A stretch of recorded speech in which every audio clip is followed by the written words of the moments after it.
So we're doing the Honda front brake pad. I like to remove the cover off my reservoir so I can keep an eye on the fluid. 22 millimeter removes your lug nuts. Come in here. Here's your caliper. It's held on by two 17 millimeters. Jack your car up. Get a jack stand, of course. Remove these two 17 millimeters. I've already started. Pull your caliper towards you. Take it just like that. Rest it up here. It is a dual piston.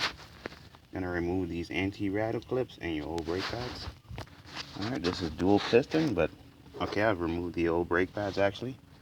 I'm using an old one turned up with a C-clamp. Turn clockwise, it'll compress both pistons. Let's do that now.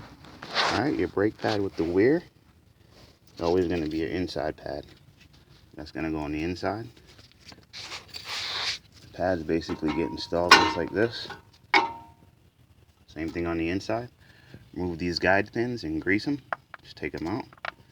And make sure they're moving smoothly. And once all that's done, these holes here, holes in the top of the brake pads and bottom, you're going to reinstall your anti-rattle clip. Bend them a little and install them.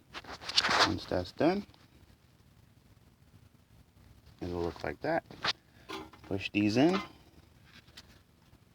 Reinstall your caliper.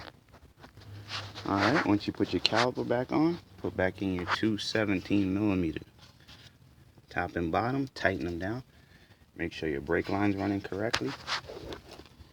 Put back on your tire, close your reservoir, pump your brake pedal before you move off. And that's the Honda front brake pad replacement. Thanks for watching. Subscribe, comment, hit that like button. See you next time.